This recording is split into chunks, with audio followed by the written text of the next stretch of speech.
자, 오늘 성경 말씀은 디모데후서 3장 16에서 17절의 말씀입니다. 모든 성경은 하나님의 감동으로 된 것으로 교훈과 책망과 바르게 함과 의로 교육하기에 유익하니 이는 하나님의 사람으로 온전하게 하며 모든 선한 일을 행할 능력을 갖추게 하려 함이라. 아멘. 자, 우리가 살아가는 세상 속에서 어떠한 계시가 있었을 때 자, 이것이 성령이 주는 계시인지 아니면 악령이 주는 계시인지 어떻게 알 수가 있을까요? 자, 이것을 분별하는 것은 어찌 보면 대단히 어려운 일일 수 있습니다. 그것이 성령의 계시인지 아니면 악령의 계시인지 참 구분이 어려울 수 있죠. 자, 예전에 그러니까 과거 로마 시대에 주후 150년경 소아시아 지금의 튀르키예 지역에 있는 프리기아에 몬타누스라는 사람이 있었습니다. 그는 원래 이교도 지도자였는데 세례를 받고 회심하게 됩니다. 자, 그리고 나서 그는 성령이 자신에게 임했다고 하면서 직통 계시를 받았다고 주장하게 됩니다. 요한복음 14장 26절에 나오는 구절인 보혜사 곧 아버지께서 내 이름으로 보내실 성령 그가 너희에게 모든 것을 가르치고 내가 너희에게 말한 모든 것을 생각나게 하리라. 아멘. 자, 이 말씀을 몬타누스는 여기에 말씀에 예고된 보혜사가 자신에게 임했다고 하면서 자신이 성령으로부터 직통 계시를 받는다고 주장하게 되죠.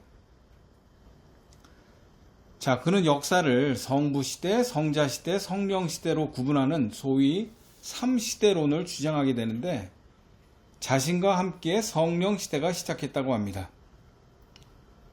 자, 이 몬타누스에게는 계시를 받았다고 한 두 여인과 함께 하게 되는데 이 두 여인 중 하나인 프리스킬라는 자, 그리스도께서는 일반 교회를 떠나셨고 자신이 직접 계시를 받는다고 하게 되죠.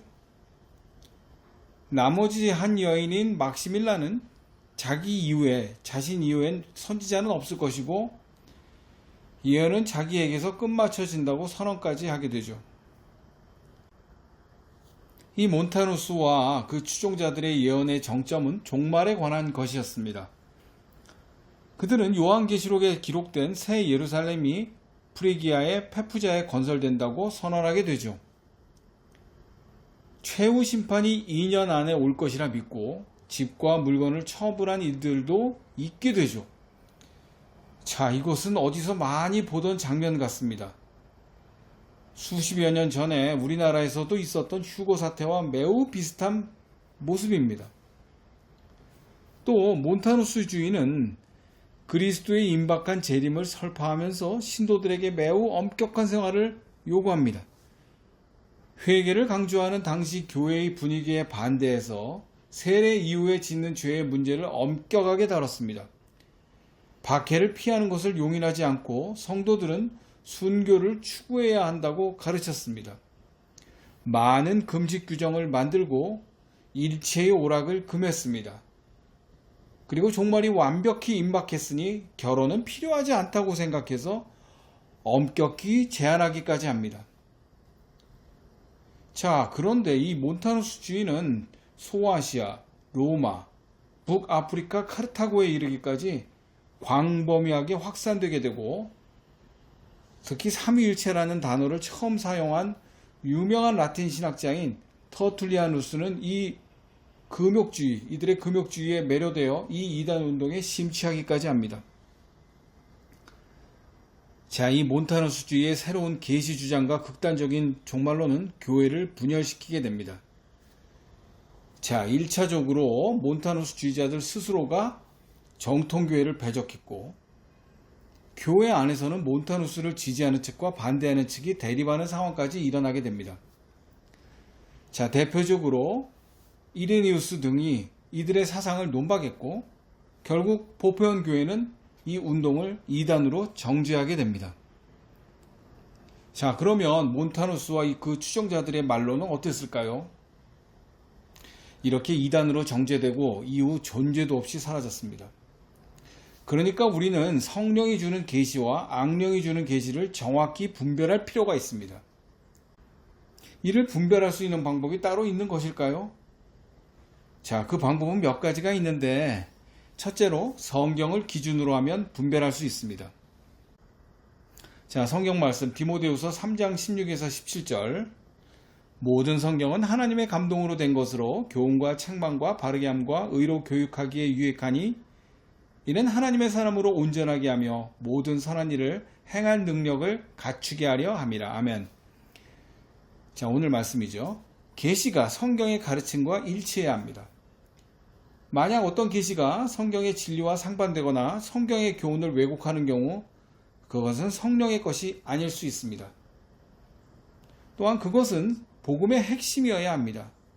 성경의 핵심 복음, 즉 예수 그리스도의 구속사역과 하나님 나라의 확장을 강조하는 계시가 진정한 것입니다.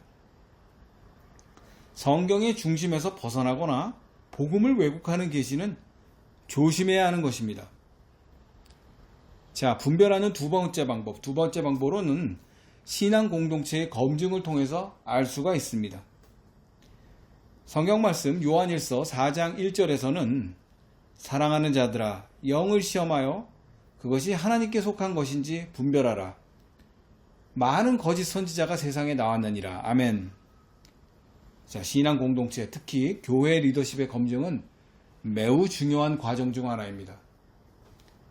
공동체의 지혜를 통해 계시의 진위를 판단하는 것은 그것이 성령을 통해서인지 아니면 악한 영을 통해서인지 알 수 있는 방법이기도 합니다.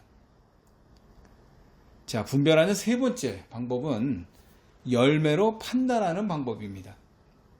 성경 말씀 마태복음 7장 15에서 20절을 보시면 거짓 선지자들을 삼가라.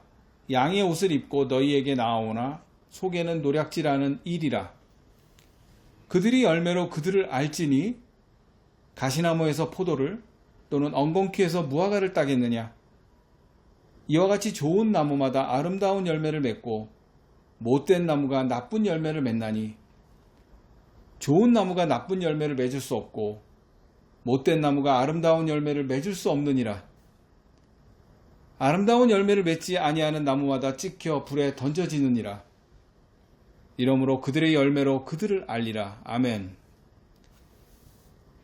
자, 우리 예수님의 말씀을 통해서 이 계시의 진정성은 그 열매를 통해 드러납니다. 성령의 계시는 선한 열매를 맺고 악령의 계시는 부정적인 열매를 맺습니다. 즉 계시가 성경의 가르침에 따라 사랑, 희락, 화평, 인내, 자비, 양선, 충성, 온유, 이 절제라는 성령의 9가지 열매를 맺는지 살펴보아야 합니다. 악한 영의 계시는 이러한 열매를 맺을 수가 없는 것입니다. 또한 계시가 개인과 공동체의 삶에 긍정적인 변화를 가져오는지 평가해야 합니다. 자, 악령의 계시는 혼란, 분열, 부정적인 영향을 미치는 경우가 많이 있기 때문입니다. 자, 이것을 분별하는 네 번째 방법으로는 기도의 인도와 평화로 확인하는 방법입니다. 성경 말씀 빌립보서 4장 6절에서 7절을 보시겠습니다. 아무것도 염려하지 말고 오직 모든 일에 기도와 간구로 너희 구할 것을 감사함으로 하나님께 아뢰라. 그리하면 모든 이해를 뛰어넘는 하나님의 평강이 그리스도 예수 안에서 너희 마음과 생각을 지키시리라. 아멘.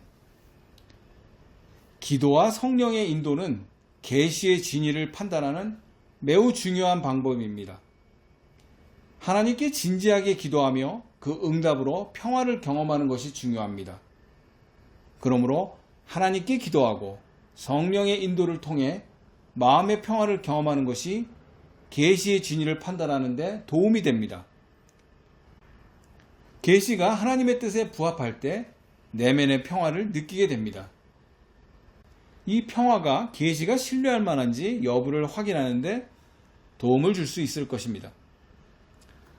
초기 기독교의 이단 중 하나였던 몬타누스의 사례를 통해서 계시가 성령이 주는 계시인지 아니면 악령이 주는 계시인지 확실히 분별할 수가 있었습니다. 성령이 주는 계시와 악령이 주는 계시를 분별하는 것은 그리스도인의 중요한 과제입니다.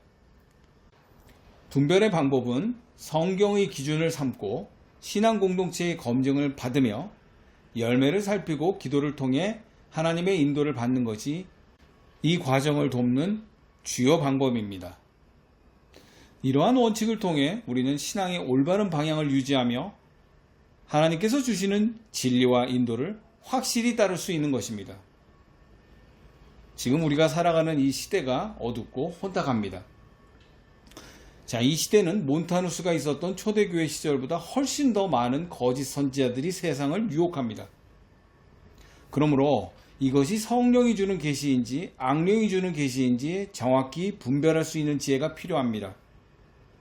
성경에 기초한 바른 신앙을 가지고 살아가는 저와 여러분 모두가 되기를 소망합니다.